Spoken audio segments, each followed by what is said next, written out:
Queridos amigos, sean todos bienvenidos a Mirada Semanal, el podcast de actualidad de Latinoamérica 21.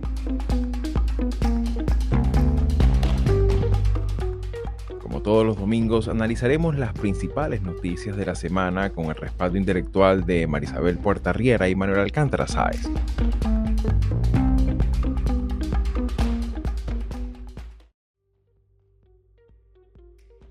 Durante los últimos días, buena parte de la opinión pública ha puesto en evidencia la profunda y peligrosa división política que persiste en la sociedad estadounidense tras el trágico asesinato del activista Charlie Kirk en un campus universitario en Utah. Un nuevo episodio mortal de violencia política que ocurre en una nación en la que la polarización extrema alcanza unos registros de asesinatos e intentos de homicidio desconocidos en los últimos 60 años. Un reflejo inequívoco del deterioro de la democracia y en especial de la cultura de tolerancia y pluralidad, situación que, como hemos reseñado en otros episodios de Mirada Semanal, lamentablemente tiene precedentes en otros países, incluyendo nuestra región, tal como ha ocurrido recientemente con el asesinato del senador Miguel Uribe en Colombia, el candidato presidencial Fernando Villavicencio en Ecuador o la alcaldesa Marta Laura Mendoza en México, entre otros. Lamentablemente la violencia política se ha hecho práctica habitual en nuestros días, desde la vandalización de las protestas, los escraches a las figuras públicas, la brutalidad policial, las agresiones a la prensa, los parlamentarios insultándose, hasta los discursos estigmatizantes que emplean muchos presidentes en funciones, crean una narrativa sectaria y excluyente que identifica la discrepancia o la divergencia como enemigos públicos. En este sentido, ¿qué origina y alienta esta violencia política en nuestras sociedades? ¿Qué mecanismo de contención podría plantearse desde la propia democracia? Y en especial, ¿qué pudiéramos hacer los ciudadanos para desarmar el discurso y las narrativas de odio que predominan en la conversación política de nuestra cotidianidad? Soy Xavier Rodríguez Franco, les saludo desde Miami, Florida, y hoy es domingo 21 de septiembre de 2025. Y bien amigos, sean todos una vez más bienvenidos a Mirada Semanal y para esta semana decidimos hacer una revisión porque claro, evidentemente pues buena parte de las noticias y del ambiente mediático de América Latina y también del hemisferio ha estado centrado sobre todo en este incidente que hace muy pocos días ocurrió tristemente en un campus universitario con el asesinato de Charlie Kirk, pero a propósito de eso nos hemos puesto a reflexionar en perspectiva también comparada y en clave también histórica, hasta qué punto y cuáles son las características que está desarrollándose la violencia política, esta intransigencia tan amarga que tiene esta cara tan funesta de la polarización no controlada a través, no tan solo ni siquiera de las instituciones, sino también a partir de específicamente el caso en específico de lo que es la violencia ya llevada en términos de la cultura cotidiana, de la toxicidad que vemos en los medios, de esta polarización tal vez es tan difícil de contener. En ese sentido, Manolo, me gustaría un poco tu apreciación general, porque claro, estamos hablando de que en Estados Unidos particularmente, considerando pues ese efecto propagador que muchas veces tiene Estados Unidos, no se ha registrado tanto nivel de violencia desde los años 60, ¿no? Adelante. Sí, bueno, en política la violencia es algo central, ¿no? De hecho, siempre hemos definido, o casi diré desde Bodino, pero también desde Max Weber, esta idea de que las sociedades tienen que controlar la violencia, que es de una manera u otra innata en ella a través del monopolio de esta violencia en manos del Estado, ¿no? O sea que este es un tema en la humanidad muy, muy, muy viejo, ¿no? Y por consiguiente, ya digo, en la política. Tiene que ver con el poder, con las luchas por recursos, a veces simplemente simbólicos y, claro, utilizando lo más extremo que tiene el ser humano, que es la supresión del otro, ¿no? Fíjate que además hablar de este tema esta semana es especialmente interesante, aparte por lo que tú has señalado, porque acaba de aparecer un informe de Global Witness sobre la violencia política en el mundo en el año 2024. Y fíjate que según este observatorio, al menos 146 líderes sociales, en el sentido más amplio del término, políticos, ambientales, etcétera, del mundo, fueron desaparecidos o asesinados durante el año pasado, durante el año 2024. Y lo triste para nosotros, digamos, y para este programa y su audiencia, es que 4 de cada 5 de ellos, es decir, 120, fueron activistas latinoamericanos, ¿no? Por tercer año consecutivo, Colombia sigue siendo el país con el mayor número de homicidios de líderes, y Guatemala es la nación del mundo con mayores cifras per cápita, ¿no? Ya digo, estos datos son terroríficos y elevan a 2.253 personas, ¿no? El total de homicidios entre 2012 y 2024, ¿no? Es decir, prácticamente podemos decir uno de cada 2 días, ¿no? O sea, la violencia está ahí, la violencia de múltiples cuños y de múltiples maneras está ahí, y claro, dentro de esta violencia hay una violencia muy mediática, ¿no? Que es la violencia de personas que tienen acceso a redes sociales, que tienen una figura dentro del panorama de las redes sociales relevante, y que por consiguiente un atentado a su vida y eventualmente el homicidio de estas personas tiene una repercusión absolutamente máxima. Pero ojo, y esto sé que nos desvía de lo que vamos a hablar, porque la violencia está presente en Gaza, ¿no?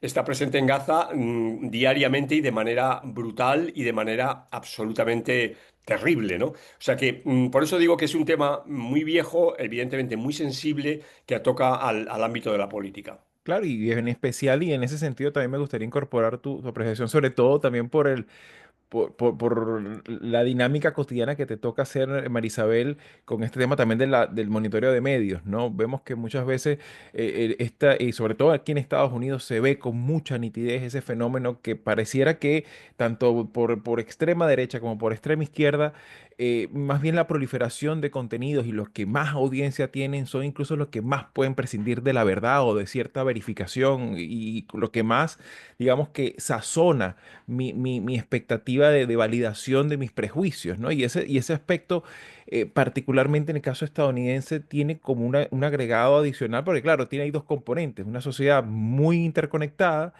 con unas características de exposición a una un universo inmenso de fuentes, pero por otra parte también una sociedad con mucho acceso a las armas, ¿no? Que es algo que contrasta con otros países, ¿no? En ese sentido, Marisabel, ¿cómo miras tú esta particularidad en el caso estadounidense? Bueno, esta semana el Instituto Cato publicó un reporte de un estudio que fue muy criticado, sobre todo por sectores cercanos al Partido Republicano y por eh, gente del movimiento MAGA, ¿no? Porque el informe lo que arroja es algo que quizás puede parecer mentira, pero hay que ver no solamente la data, sino las razones por las cuales esa es la evidencia, ¿no? Y es que la violencia política en los Estados Unidos es rara, es muy rara. Hay casos de violencia política y uno tiene que hacer memoria que, bueno, desde el asesinato de Abraham Lincoln hasta el atentado en contra bueno, un atentado en contra de Trump y uno fallido, ¿no? Eso de la violencia política ha estado presente en la historia de este país desde sus inicios. Sin embargo, como comportamiento eh, eh, no es tan extendido en la población, por lo que tú dices, Xavi, porque quizás donde más vemos esa propensión a la violencia es fuera del ámbito político, y es el de la terrible cultura de protección a las armas, porque realmente se trata es de eso, ¿no? Aquí se le rinde culto a la tenencia de armas. Aquí hay gente que tiene un arsenal, aquí hay más armas que habitantes. Entonces, aquí hay gente que tiene un arsenal simplemente por el placer de tener armas. Lo que yo siempre me he preguntado es si se tiene un arma es para usarla, ¿no? Entonces, tener 20, 30, 40 rifles de asalto, yo me pregunto, uno no es suficiente, ¿no? Entonces, aquí hay un tema cultural que no tiene nada que ver con que la gente sea de izquierda, de derecha. Yo tengo amigos del lado demócrata que aquí son de izquierda, que son fanáticos de las armas, tienen armas, hombres y mujeres. O sea, porque tampoco es un asunto de género.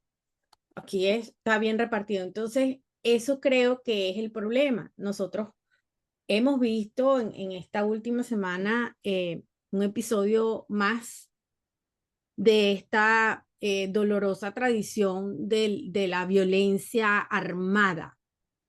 Y si bien se está tratando como violencia política, la realidad es que no es del todo un comportamiento habitual. Es decir, las razones de los tiroteos en este país no tienen que ver con política. Tienen que ver, y de hecho, en ese caso en particular, a mí me llama la atención que aun cuando se está intentando darle un tinte político, lo que a mí más me alarma es que claramente tenemos un problema con los jóvenes en este país, con el acceso a las armas y el tema de la alienación digital. Claro. Eso para mí es algo que entra en una ecuación renovada del porqué de la violencia armada en este país y estamos haciendo como un inciso con la violencia política, Claro. porque hay una historia, hay una tradición. Claro, y en ese sentido sí me gustaría también incorporar también tu apreciación sobre algo que en lo particular, ya ampliando un poco el prisma para mirar América Latina e Iberoamérica, por incluir también España y Portugal. De alguna manera llama la atención que Marisabel mencionaba algo que era el tema de que cuando ya se normaliza la violencia, la desacreditación al contrario, ver al adversario como un enemigo existencial de que si ganas tú se acabó la democracia, si estos son fascistas o son comunistas, o sea, utilizamos, se normaliza el uso de términos donde no existen los matices, no existen los medios, no existen los moderados, todos son como que extremos, ¿no? Lo vemos incluso también en lo que, en buena medida, esta contestación al llamado socialismo del siglo XXI se empieza a llamar en los medios como la guerra cultural, ¿no? Y sobre todo esas caracterizaciones que obviamente es necesaria una contestación argumentativa, pero no como guerra, ¿no? Y en ese sentido, pues es un término muy pesado, ¿no? En ese sentido, Manolo, me gustaría un poco, ¿cómo miras tú este fenómeno que precisamente lo esperable en democracia es que haya discrepancias? Lo normal es que haya cierta tolerancia a que discutamos y a que no estemos de acuerdo y que mi vida no, o que mi futuro no dependa pues de que otra persona no lo interprete como una amenaza existencial, ¿no? ¿Cómo miras tú En efecto. particularmente este desarrollo, ¿no? En efecto, y esa es la finalidad, evidentemente, de la política, ¿no? La finalidad de la política tiene que ver precisamente con el manejo del poder con unos límites, ¿no? Con unos límites primero de acceso a ese poder y luego también de control al poder, bien sea por una perspectiva de equilibrio de poderes o bien, como sabemos, por la sujeción de ese poder a lo que llamamos un Estado de Derecho. Entonces, claro, la gran pregunta, digamos, intelectual es por qué esto sigue ocurriendo, ¿no? De nada nos sirve decir que, bueno, esto es una cuestión bíblica, que en la historia de la humanidad están Caín y Abel, etcétera. Yo creo que ya tenemos suficientes estudios y suficiente conocimiento para saber que la violencia tiene sus orígenes, ¿no? María Isabel lo estaba diciendo clarísimamente, ¿no? O sea, yo me maravillo como una persona muy joven pueda utilizar un arma con una precisión increíble en la que pueda abatir a otra persona a cientos de metros, ¿no? Eso supone un entrenamiento, supone un saber hacer Y ese un arma de permiso, alta tecnología, pues, que es un claro, Mauser, que ¿no? ese Claro. permiso y que, como decía María Isabel, tiene que ver pues, con una situación patológica o una situación de alienación.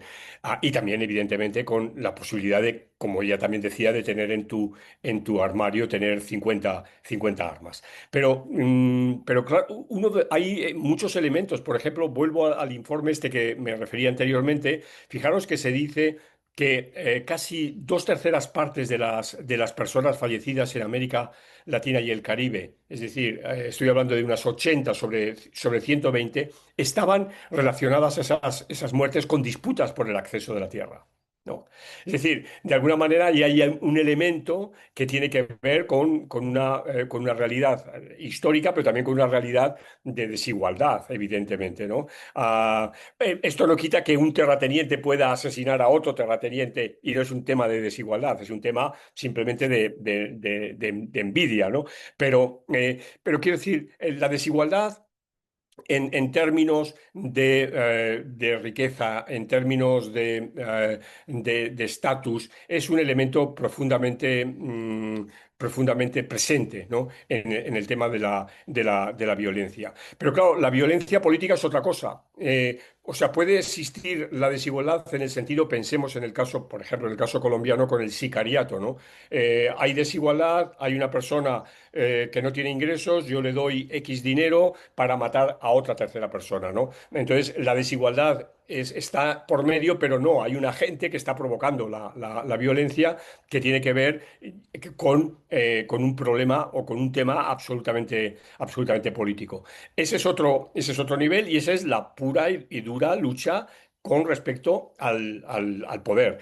Solución para ello, porque tampoco son tantos los casos de, digamos, de violencia estrictamente política. Bueno, que funcione el Estado de Derecho, evidentemente, Claro. ¿no? O sea, yo creo, de nuevo, lo sucedido en Estados Unidos es ejemplar en el sentido del funcionamiento del Estado de Derecho, de que quien la hace la paga.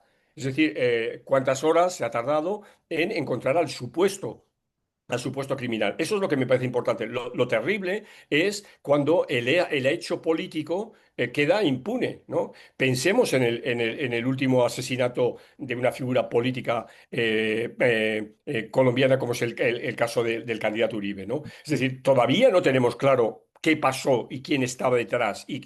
O sea, es decir, hay un problema de funcionamiento del Estado de Derecho, ¿no? Y ese mismo Estado de Derecho que debe protegernos a todos, ¿no? Y debe protegernos, pues yo qué sé, cuando emitimos opiniones, cuando emitimos, digamos, análisis con las salvedades que siempre uno puede tener, pero evidentemente estoy llevando, claro, ahora mismo el terreno al ámbito de lo que es la opinión y al ámbito de lo que es el estudio, ¿no? Que también vemos que se cercena, ¿no? Y que es otro tipo, evidentemente no es comparable al quitar una vida, para nada, pero es otro tipo de violencia, ¿no? Claro, claro, totalmente. Y en ese sentido también me gustaría tu apreciación, Marisabel, porque claro, Manolo hablaba del Estado de Derecho y de estos mecanismos también de la investigación, de la judicialización de estos casos, ¿no? Hablamos también hace no mucho, hicimos un episodio sobre el año pasado del asesinato de Villavicencio,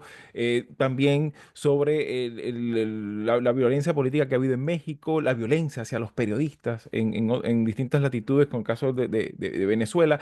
Pero me gustaría un poco también tu apreciación, porque claro, hay un elemento también que es la parte preventiva, la parte previa al acto violento en sí, que es particularmente cuando tú ves que tanto el de oposición como el de gobierno tienen como que normalizados que el debate público es entre insultos, ¿no? Lo hemos visto en las sesiones de control aquí del Senado, un día sí, otro día también, lo hemos visto en los medios, no tan solo por parte de las figuras públicas, ¿no? Sino que también incluso a nivel cultural, hace no mucho se veía con total normalidad, pues, películas y series y producciones donde la figura del sicario o la figura de la cultura, la narcocultura, entre otros aspectos como por ejemplo, bueno, hace no mucho se le rendía culto a películas como V de Venganza, ¿no? Que más y nada menos volaban el Parlamento británico. Y de alguna manera esa normalización contra de la violencia como forma legitimadora de ideas que puedan resultar razonables o necesarias dentro del debate público, ¿hasta qué punto se pudiera también buscar la manera, sin entrar en la censura, se pudiera contener o de alguna manera canalizar esa violencia también en lo cultural, sobre todo en el plano también tan difícil y tan acuoso de los medios y las redes sociales, ¿no? Bueno, yo creo que el gobernador de Utah, el gobernador Cox, fue muy asertivo al señalar que esto es una epidemia de violencia que está siendo acelerada gracias a la influencia de las redes sociales. Por supuesto, hay otros elementos que van mucho más allá de las redes sociales. Está digamos, hay una desconexión entre lo que es la capacidad de, de dibujar el futuro de muchas generaciones jóvenes que sienten que no es posible, más allá del tema digamos, educativo, de vivienda, que son temas que aquí en Estados Unidos están teniendo mucha relevancia porque es lo que en el electorado joven, 18 años, 25 años, está teniendo más resonancia desde el punto de vista de las condiciones adversas. Entonces, no podemos ver esto aislado. Por una parte, hay una enorme facilidad de acceso a armas de alto calibre, armas de guerra. Hay permisividad, por ejemplo, en Florida ya es legal portar armas en público de manera visible por una decisión de la Corte.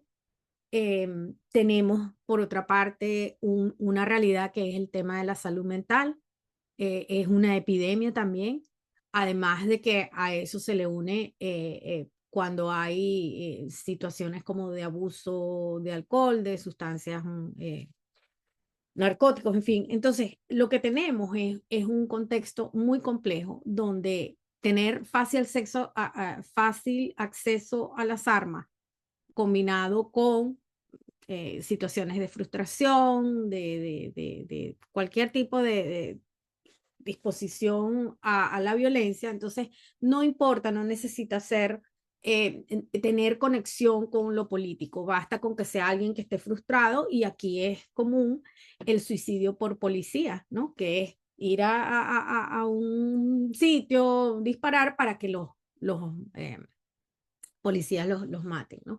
Entonces, esta es una sociedad que está enfrentando problemas que no son nuevos, pero que lo que está es recrudeciéndose y está afectando a mucha más gente al mismo tiempo, porque la semana pasada ocurrió el lamentable asesinato de este joven Kirk, pero ese mismo día hubo un tiroteo en un colegio y eso pasó por debajo de la mesa, porque ya tenemos 2 y 3 tiroteos al día. Entonces, no hay lugares seguros. Ese es el Claro. otro problema. No tenemos lugares seguros y no podemos hablar de la tenencia de armas porque eso es sagrado, porque la segunda enmienda es mucho más importante que el derecho a la vida. Entonces, Sí, y en ese eso, sentido, eso es claro. preocupante. Por supuesto, y complejiza aún más el poder evaluar esta dinámica. Y bueno, y ya para entrar en esta última fase del programa, Manolo, volvemos como siempre a la labor también rectora que tiene y la responsabilidad social que tiene el liderazgo político, ¿no? La probidad del político.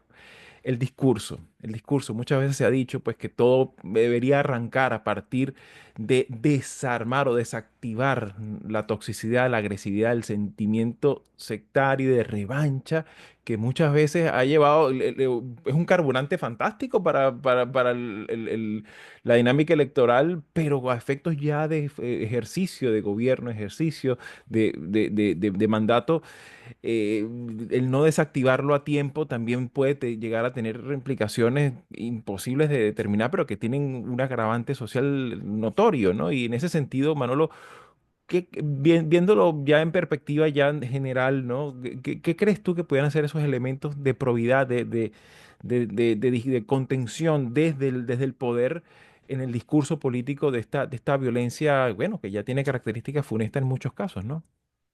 Bueno, es evidente y lo hemos hablado en otros contextos que la figura del político es una figura que tiene que tiene un componente sin duda alguno ejemplarizante, ¿no? Es decir, el comportamiento del político a la hora de hablar, a la hora de vestir, a la hora de actuar de una manera o de otra, a la hora de valorar o de premiar algo con una frase laudatoria o una frase, o condenarlo con una frase crítica, es importantísimo, ¿no? El político, no todos, pero el político ejerce un papel clarísimo de liderazgo.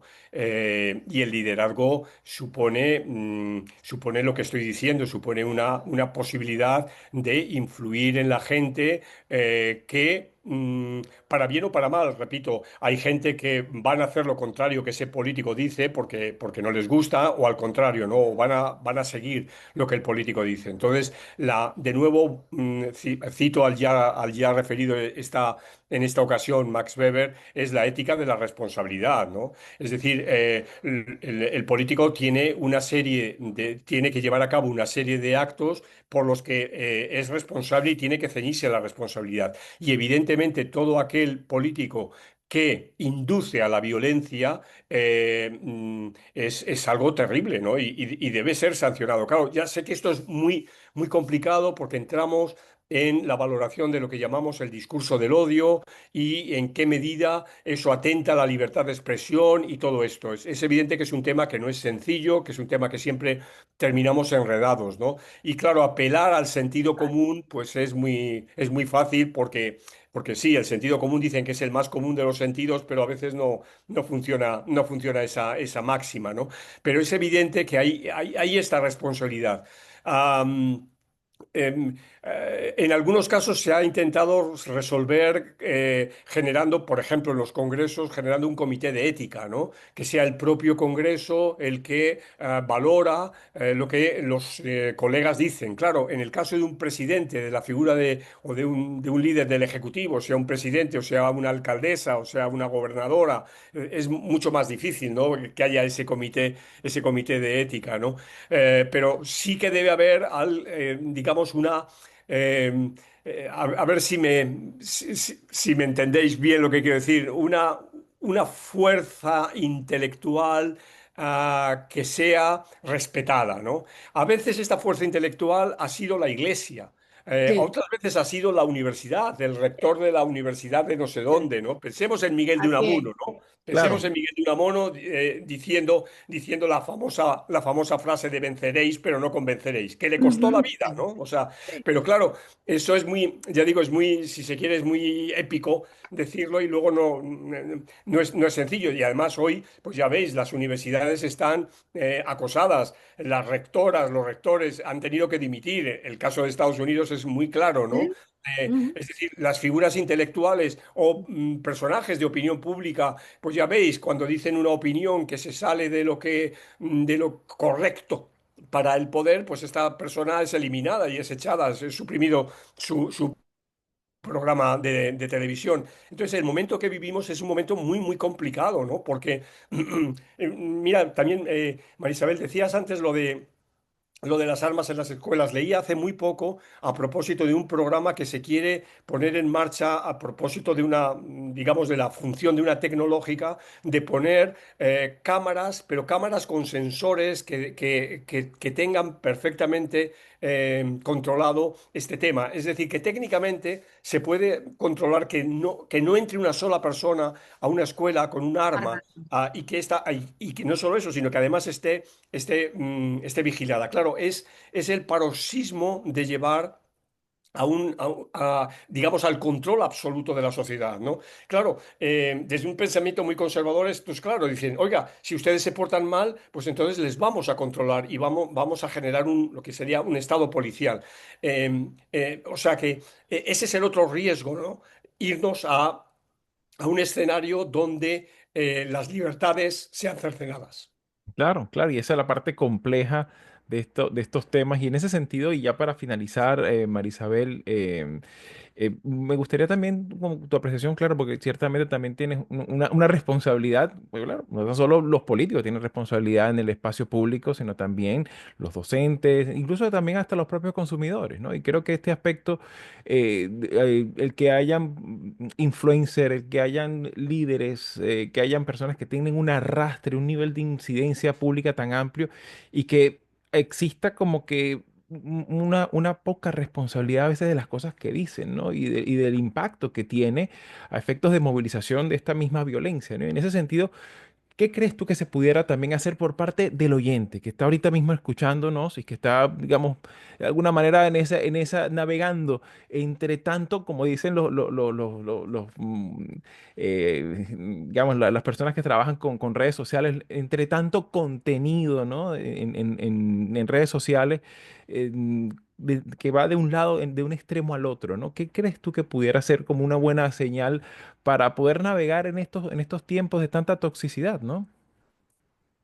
Bueno, yo creo que hay que considerar el espectro comunicacional, al menos en Estados Unidos, ha cambiado muchísimo.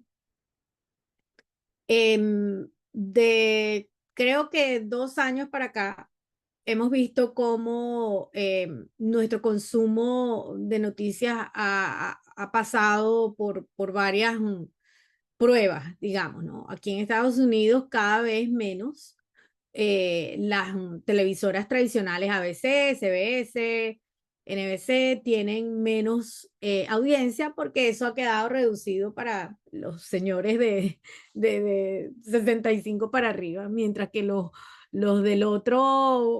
otros grupos tienden a estar más pendientes de redes sociales para su consumo informativo. Entonces, eso hay que tenerlo en cuenta. Tenemos distintas formas de la gente enterarse de las noticias. Pero entonces a eso se le añade la explosión de las newsletters y Substack y todos los que han venido después de Substack. Entonces tenemos un montón de reporteros estrellas que decidieron independizarse. Entonces ya yo por ejemplo, tengo años consumiendo medios, inclusive cuando estaba viviendo en Venezuela, para eso de seguir practicando el idioma, y yo nunca veía sino canales de televisión de noticias, ¿no?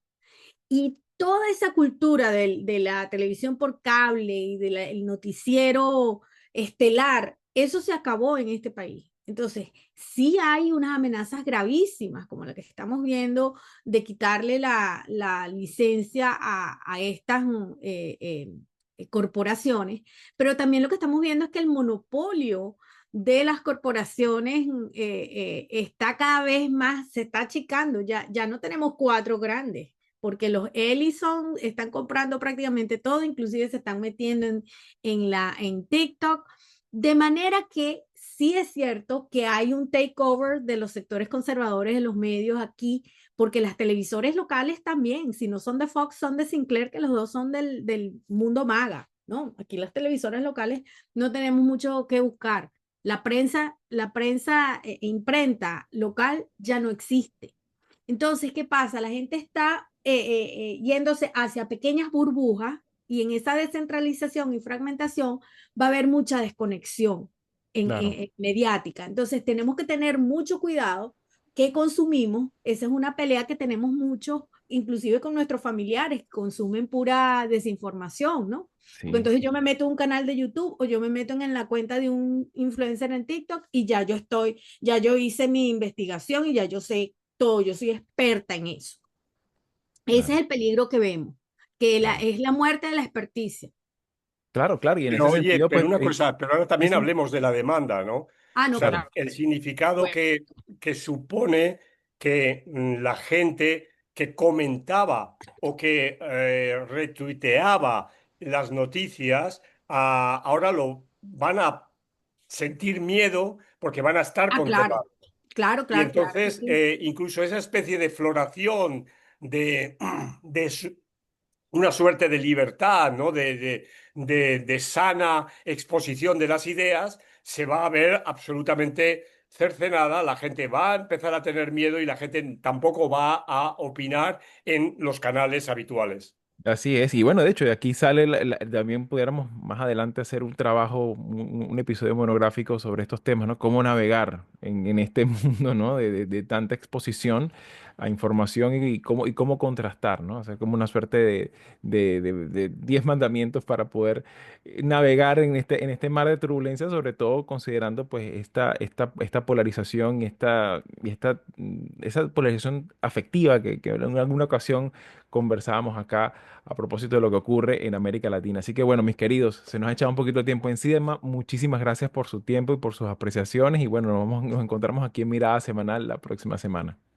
Muy bien, Hasta buena la semana. próxima semana. Si llegaste hasta aquí y te interesan estos temas, puedes ayudarnos a seguir haciendo estos vídeos dándole like, compartiendo, comentando y suscribiéndote al canal de YouTube de Latinoamérica 21. Puedes acceder también a todos nuestros episodios entrando en nuestra página web latinoamerica21.com/podcast y en las principales plataformas de audio. Subimos videos nuevos todas las semanas, así que nos veremos en Mirada Semanal muy pronto.